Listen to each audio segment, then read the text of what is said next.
اہل حدیث مکتبہ فکر کے ہیں جناب، ان کے امام المناظرین ہیں ثناء اللہ مرتصری صاحب. انہوں نے اپنے فتاوی ثنائیہ کے اندر کچھ باتیں اعتدال کی. جہاں تک میں ایگری ہوں وہاں تک ایگری ہوں، جہاں سے اختلاف ہے وہ میں ذکر کروں گا. ان سے کسی نے پوچھا کہ بعض علماء، بعض لوگ 11ویں شریف کھانے کو حرام کہتے ہیں اور بعض لوگ 11ویں شریف کھانے کو حلال کہتے ہیں، تو اس میں صحیح نظریہ کس کا ہے؟ تو وہ 4 8 10 لائن تک تو بڑے اعتدال مزاج رہے، اور آخری لائن میں نہ جانے انہوں نے الگ سے بات کیوں کی، اس پر اعتراض انہوں نے کیا. اس کا جواب بھی سن لیجئے، پھر آپ خود فیصلہ کیجئے سچ کیا ہے، میں غلط بول رہا ہوں یہ وہ غلط بول رہے ہیں. انہوں نے کہا جی جنہوں نے یہ کہا نا کہ 11ویں شریف کھانا حرام ہے، انہوں نے قرآن کی آیت کا ترجمہ کیا وما اہل بہ لغیر اللہ، اس کا انہوں نے یہ ترجمہ کیا کہ ہر وہ چیز خدا کے سوا کسی اور کے نام پر کی جائے حرام ہے. اور جنہوں نے حلال کہا انہوں نے یہ کہا کہ جی یہ آیت عام نہیں ہے، یہ ذبح کے ساتھ خاص ہے، یعنی ہر وہ چیز حرام نہیں بلکہ ہر وہ جانور حرام جو غیر خدا کے نام پر ذبح کیا جائے، اور وہ اس کو احصال ثواب کہتے ہیں.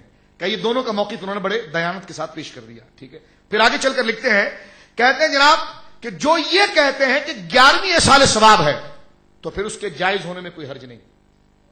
حالانکہ خود یہ وہابی مکتبہ فکر سے ہیں، کہتے ہیں کہ 11ویں کو کوئی احصال ثواب سمجھے، کتاب موجود ہے میرے پاس، تو 11ویں کو اگر کوئی احصال ثواب سمجھے تو پھر اس کو اس کے جائز میں کوئی حرج نہیں، لیکن ہاں وہ حرام اس لیے ہے کہ اس کا نام 11ویں رکھا گیا ہے، کیونکہ 11ویں کا نام قرآن اب یہاں سے راستہ دوسرا آ گیا.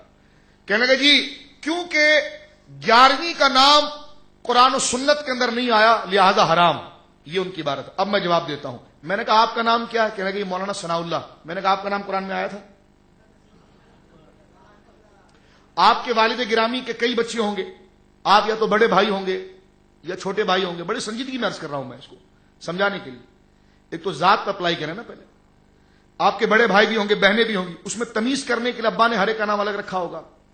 آپ کا نام ثناء اللہ رکھا تو ان کا نام جمال اللہ رکھا ہوگا، کسی کا نام کرامت اللہ رکھا ہوگا. کہنے لگے ہاں. میں نے کہا سارے نام کے وہی میں آئے ہیں؟ کہنے لگے نہیں.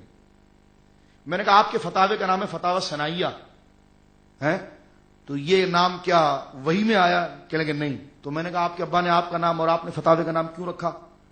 تو کہنے لگے تعارف کے لیے رکھا. میں نے کہا 11ویں کا نام بھی قرآن میں نہیں آیا، ہم بھی نہیں، اس کا نام غوث اعظم کے تعارف میں رکھا.